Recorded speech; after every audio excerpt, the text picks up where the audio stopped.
What I'm about to share will challenge everything you've been taught about being a good person. This is the wisdom Carl Jung, one of history's most influential minds, uncovered through his lifelong study of the human soul. If you've ever wondered why your generosity leaves you exhausted, why your kindness is often taken for granted, or why being the good one has left you feeling strangely empty, Jung's wisdom will illuminate what's really happening beneath the surface. Jung noticed something troubling in his practice. The kindest, most selfless people were often suffering the most. These weren't bad people who needed to be better. They were good people trapped in a dangerous misunderstanding of what goodness really means. Think about how we define a good person in today's world. Someone who's always there for others. Someone who never says no. Someone who forgives instantly and puts everyone else first. Someone who never gets angry or sets boundaries. Sound familiar? Jung discovered a shocking paradox. This version of goodness doesn't make us better people. It makes us incomplete people. And incomplete people can't truly help anyone, not even themselves. It's like trying to give water from an empty well. You might succeed for a while through sheer determination, but eventually that well runs dry. When that happens, it's not just you who suffers. Everyone depending on that water suffers too. The painful truth Jung uncovered is that what we often call goodness isn't goodness at all. It's fear disguised as virtue. Fear of rejection, fear of conflict, fear of not being loved, fear of being seen as selfish. Real goodness doesn't come from denying parts of yourself. It comes from embracing your full humanity, including the parts you've been taught to hide. Jung called those hidden parts our shadow. It's not just the obviously negative traits we hide. It's also our power, our healthy anger, our ability to say no, our right to have needs. For chronically kind people, the shadow becomes a terrifying place. If your entire identity is built around being the helpful one, the nice one, the one everyone can count on, then admitting you have needs, limits, or anger feels like admitting you're a bad person. But here's what happens when you deny your shadow. It doesn't disappear. It grows stronger. It's like holding a beach ball underwater. The harder you push it down, the more forcefully it will eventually explode to the surface. Have you ever found yourself doing something completely out of character? Snapping at someone you love? Ghosting a friend who needed you? Sabotaging your own success? That's your shadow breaking through the walls you've built. The shadow always finds a way out. Always. And when it's been suppressed for years, it doesn't emerge gently. It erupts. It takes control when you least expect it. It speaks words you didn't know were inside you. It makes choices that leave you wondering, who was that person? That person was you. The complete you, not just the good parts you've allowed yourself to show. The shadow isn't your enemy. It contains your unclaimed power.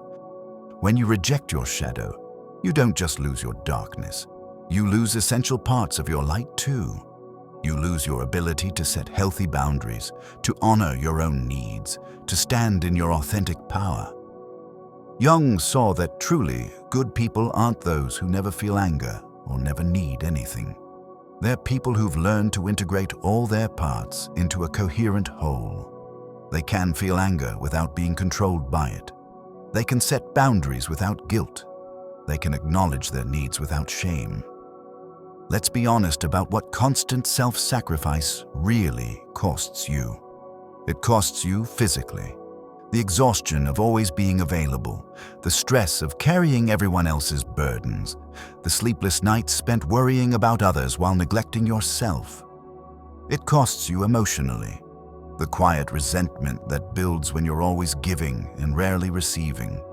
The frustration of having your needs overlooked. The loneliness of being surrounded by people who know your kindness but not your heart. And it costs you spiritually. The slow disconnection from your own dreams and desires. The gradual fading of your authentic voice. The creeping sense that you exist mainly as a resource for others, rather than as a complete person in your own right. This isn't just about feeling tired. It's about a particular kind of exhaustion that comes from living half a life, denying essential parts of who you are in the name of being good.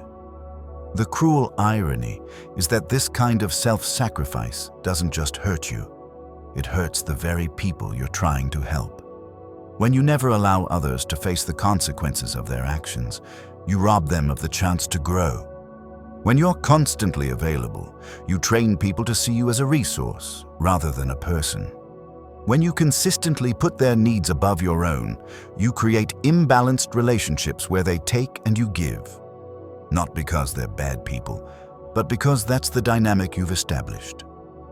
True kindness sometimes means stepping back, letting others solve their own problems, allowing natural consequences to teach what your words never could. Think about it this way. If someone keeps rescuing the butterfly from its cocoon, the butterfly never develops the strength to fly. Your endless rescuing might feel like kindness in the moment, but it can prevent the very growth the other person needs. Jung understood something that many good people struggle to accept. Boundaries aren't selfish, they're sacred. Boundaries aren't walls that keep others out. They're the clear, healthy lines that define where you end and others begin.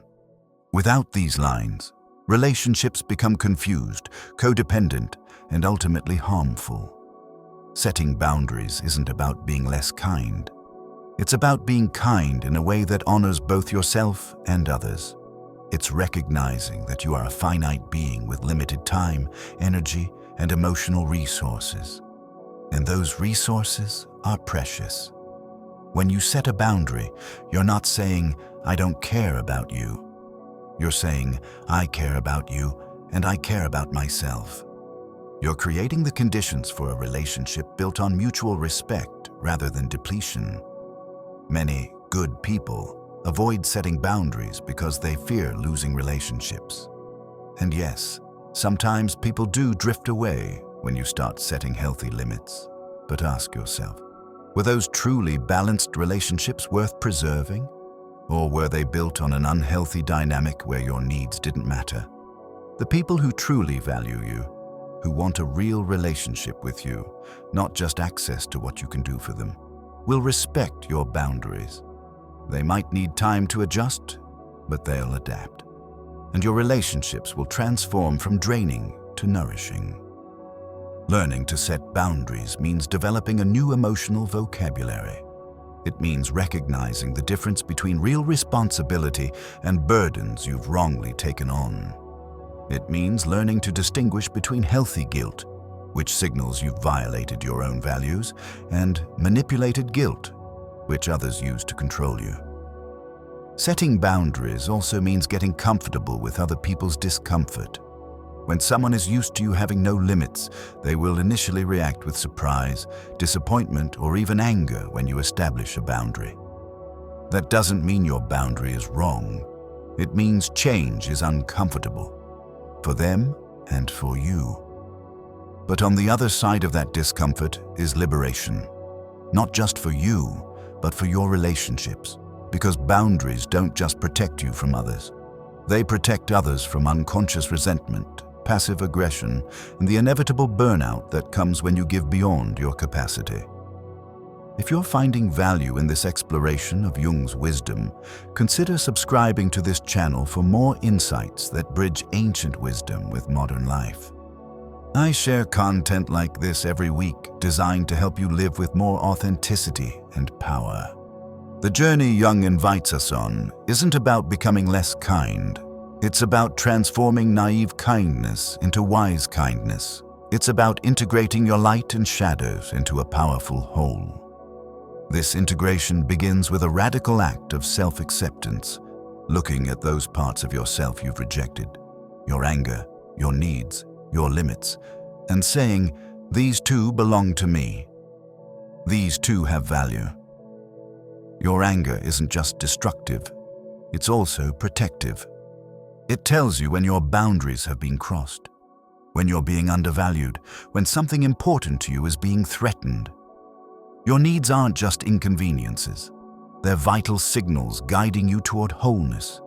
The need for rest, for recognition, for reciprocity. These aren't weaknesses, they're wisdom. Your limits aren't failures. They're the honest edges of your humanity. Respecting them isn't selfish. It's the prerequisite for sustainable kindness. Integration means bringing these rejected parts back into conscious awareness. Not to let them control you, but to let them inform you. To listen to what they're trying to tell you instead of pushing them into the shadow where they grow distorted and unruly. What emerges from this integration is a different kind of strength. Not the brute force of aggression, nor the martyred weakness of endless self-sacrifice. It's a balanced power that knows when to advance and when to retreat, when to give and when to conserve, when to speak and when to listen. People who achieve this integration develop a particular presence. They don't need to prove their goodness or their power. They simply are. Their authenticity becomes their shield, and their truth their sword. They've learned that real strength isn't about controlling others, but about mastering themselves. The kindness that flows from this integrated place is stronger, not weaker.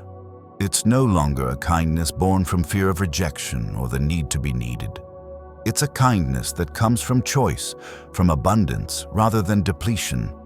It's discerning rather than indiscriminate. This transformed kindness knows when helping actually helps and when it harms.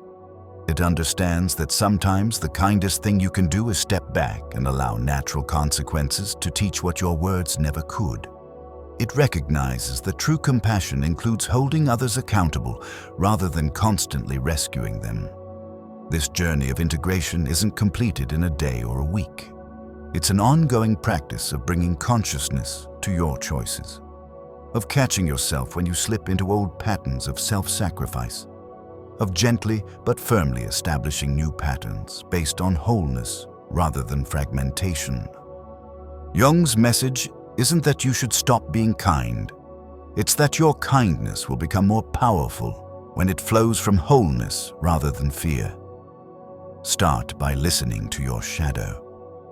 What is it trying to tell you? What needs have you been ignoring? What boundaries have been crossed?